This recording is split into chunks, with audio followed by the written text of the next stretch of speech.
Kaiser, আমাকে কি একবার নাম ধরে ডাকবেন? Good luck Roshan.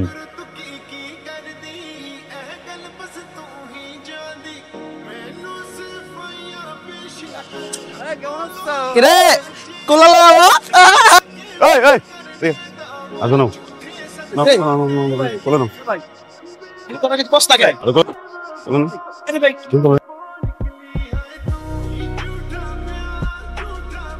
কি আশ্চর্য, সবসময় রাস্তাঘাটে এরকম রেগে যাও কেন?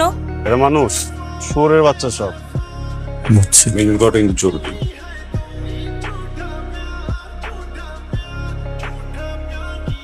বাড়িওয়ালা এত প্রেশার দিচ্ছিল, সরি। আসবে কি আলাপ বাবা?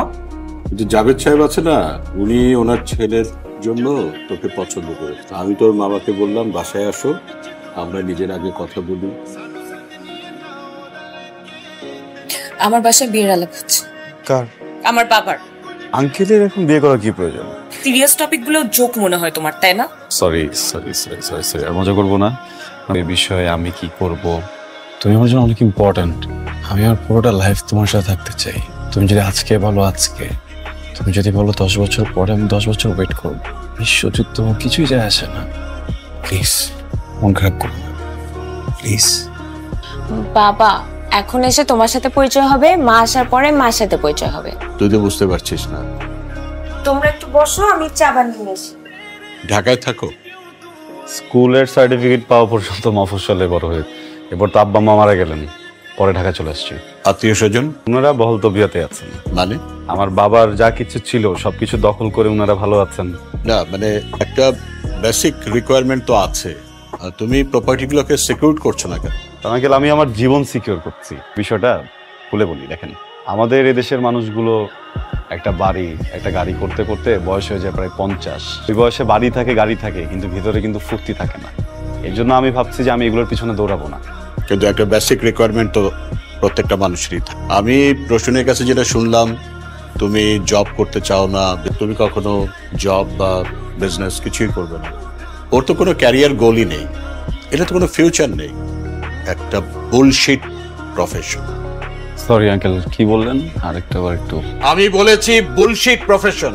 আপনার কাছে মনে হচ্ছে যে রাইটিং প্রফেশন বুলশিট। ভালো কোন প্রফেশন মনে হয় আপনার কাছে? দুর্নীতি করা, ঘুষ খাওয়া। Shut up! কি বলছো তুমি? এই যে আপনার বাড়িতে আপনি দামি সোফা রেখেছেন, আপনি যে লাইফস্টাইল মেনটেন করেন, আপনি ঘুষ খান না? কাইজার, এটা দেখার দায়িত্ব কি তোমার?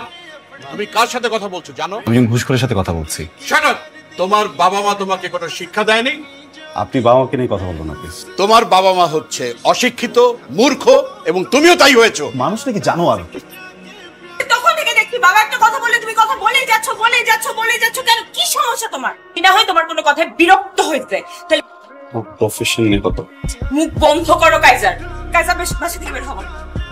আমার বাবা মাকে নিয়ে আমার বাসা থেকে বের হবো। কোনো ওয়ার্নিং না, এটা আমার ফাইনাল ডিসিশন। আমার সাথে আর কোনো ধরনের যোগাযোগ করবে না, বের হবো।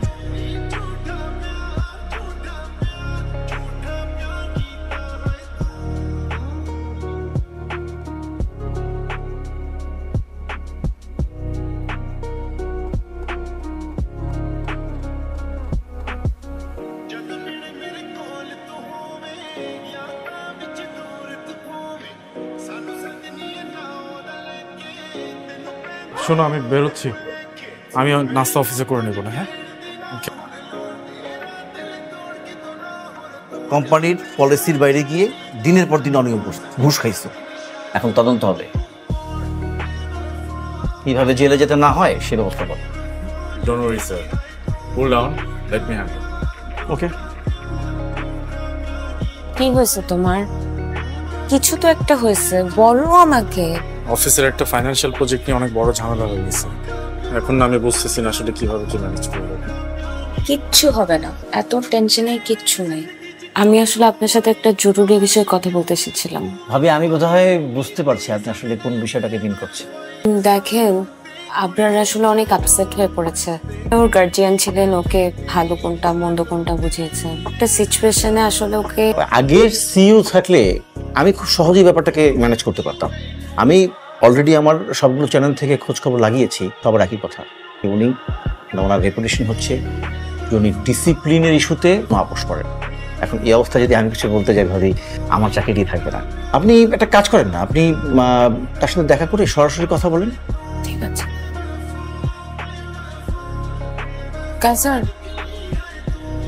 টিমের সবাইকে কনফারেন্স রুমে আসতে বলুন। হ্যাঁ,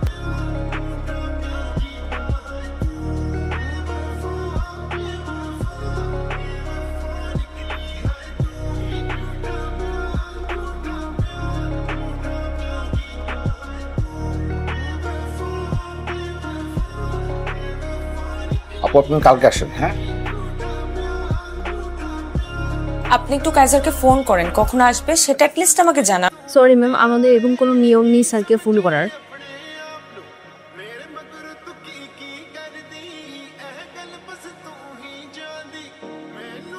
আমার সাথে কথা বলার জন্য কি 5টা মিনিট সময় নেই তোমার হাতে?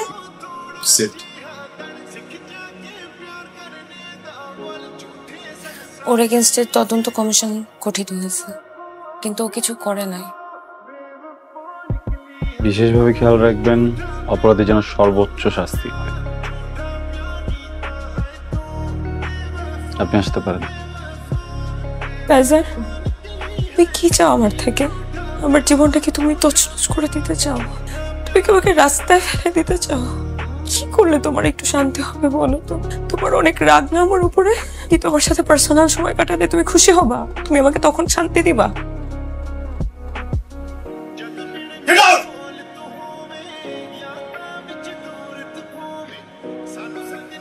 আমি খুবই দুঃখিত আপনাকে এমন একটা জায়গায় রেখেছি।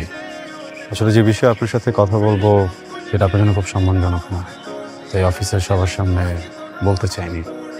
আপনি বেশ কয়েকবার অফিসে এসেছেন আমার সাথে কথা বলার জন্য, কিন্তু আমি আপনাকে সময় দিইনি। আপনি নিশ্চয়ই ভেবে নিয়েছেন এর পিছনে ব্যক্তিগত কোনো কারণ আছে। আমি বা আমার কোম্পানি আমরা প্রফেশনাল, এই ডকুমেন্টস ছাড়া আপনার সাথে কথা বলতে চাচ্ছিলাম। এখানে আপনার হাজব্যান্ডের করা সব ফ্রডের ডিটেলস আছে। একজন সচেতন মানুষ হিসেবে পুরোটা দেখে আমাদের বলবেন এখন আপনার হাজব্যান্ডের সাথে আমাদের কী করা উচিত। তোমার যেটা ভালো মনে হয় তুমি করো। মিসেস ফাহিম, আমরা অবিবেচক নই। আপনার পরিবারের বিষয়টা আমরা ভেবেছি, আপনার সন্তানের বিষয়েও ভেবেছি। অ্যাপয়েন্টমেন্ট লেটার আপনি চাইলে কাল থেকে জয়েন করতে পারেন। Thank you. ওয়েলকাম। কাইজার, আমাকে কি একবার নাম ধরে ডাকবেন? Good luck Roshan.